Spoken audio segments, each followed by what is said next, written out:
تعزیہ کا مسئلہ، تعزیہ جو ہے اس کا مسئلہ مختلف بھی ہے، اتنا میں بتاؤں گا، کنفیوز نہیں ہونا۔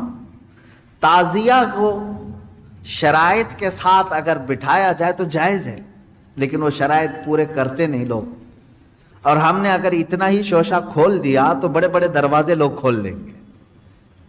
بات صرف اتنی تھی تعزیہ کی، امام حسین کا جو روضہ ہے اس روزے کی شکل کی کوئی چیز بنا کر کے آپ نے رکھ دیا، تو کسی بھی بزرگ کے روزے کی شکل بنا کر کے رکھنا مستحسن ہے، کوئی حرام کام نہیں ہے، ناجائز نہیں ہے۔ جیسے ہم گنبد خضرا بناتے ہیں، خانہ کعبہ بناتے ہیں، ہوتا ہے گنبد خضرا جہاں ہوگا ہم تعظیم کے ساتھ دیکھتے ہیں، لیکن اس کے ساتھ اگر ایسے معاملات ہوں کہ اس کو لے کر کے سڑکوں پہ ہم گھومیں گے، ناچیں گے، اور پھر اس پر چڑھاوے کریں گے، پھر اس کے ساتھ اپنے عقیدے جوڑ لیں گے، تو یہاں سے شیطان پھر گمراہ کرنا شروع کرتا ہے۔ کہ چند سالوں پہلے ہم نے دیکھا بہت خرافات ہو رہی ہے، ایک جگہ ہم نے کہا منع ہے، انہوں نے فوراً اس کو ختم کر دیا، نہیں کریں گے۔ ہاں میں نے کہا کہ ٹھیک ہے، مولا حسین کے روزے کی شکل بناؤ، ہر گھر میں بنا کر کے رکھو، یاد کے لیے اچھا ہے، اپنے بچوں کو دکھاؤ کہ یہ مولا حسین کا روزہ ہے۔ ہم جیسے گنبد خضرا رکھتے ہیں اپنے گھروں میں، خانہ کعبہ رکھتے ہیں، امام حسین کا روزہ رکھنے میں کون سی دقت کی بات ہے؟ میں اتنا زیادہ مخالف نہیں ہوں اس چیزوں کا، رکھو، آپ پیتل کا بناتے بناؤ، تانبے کا بناتے بناؤ، سونے کا بناتے ہو بناؤ، اس میں حرج نہیں۔ ہم جس چیز کی مخالفت کرتے ہیں وہ خرافات و حرام کاریاں جس کو باہر سڑکوں پر کیا جاتا ہے، میں اس کا مخالف ہوں۔ خیر بات آئی، بند ہو گئی، لیکن ہوتا کیا تھا معلوم ہے؟ چند دنوں کے بعد دوسرا محرم آیا تو گھر والے کہتے ہیں کہ حضرت وہ تو بند ہیں لیکن بچے ویسے ہی ناچ رہے ہیں، ہاتھ ایسے لمبے کر کے خود پنجہ بن گئے ہیں اور ناچ رہے ہیں۔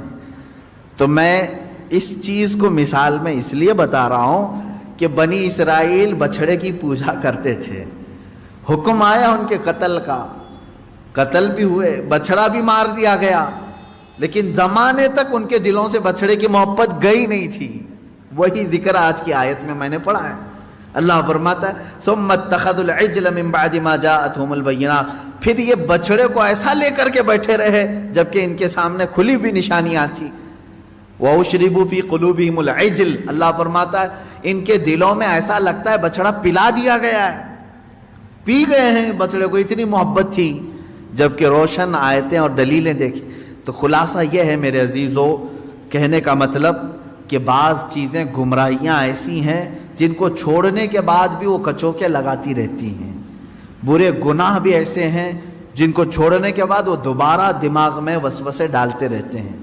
ان کاموں کو حتمی طور پر اپنے تصور میں بھی نہ آئے۔ اعوذ باللہ من شر الشیطان الرجیم کثرت سے پڑھیں، اعوذ باللہ من شر الشیطان الرجیم، من شر الشیطان الرجیم۔ اے اللہ میں پناہ مانگتا ہوں تیری مردود شیطان کی ان شرارتوں سے جو میرے دماغ میں ڈال رہا ہے۔ تو یہ اسی کی طرف سے ہوتی ہیں، وہ پرانے راستے پر لے جانا چاہتا ہے، گمراہی کی طرف لانا چاہتا ہے، وہ خرابیاں جن کو تم چھوڑ کر کے آئے ہو یاد دلاتا ہے، ایک بار اور چلا جاؤ۔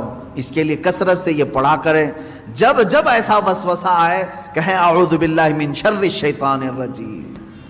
آج ہی صبح گناہ سے توبہ کیا، سوچا کہ نہیں کروں گا یہ گناہ، لیکن رات ہوتے ہی پھر خیال آیا ایک بار اور کر لو، میں بتا رہا ہوں فوراً اس وقت یہ پڑھو اعوذ باللہ من شر الشیطان الرجیم۔ اے اللہ میں تو چھوڑ چکا تھا، شیطان مردود پھر مجھے لا رہا ہے وسوسے، میں تیری پناہ مانگتا ہوں مردود شیطان کی شرارتوں سے۔ یہ باتیں یہاں تک ختم ہو گئیں۔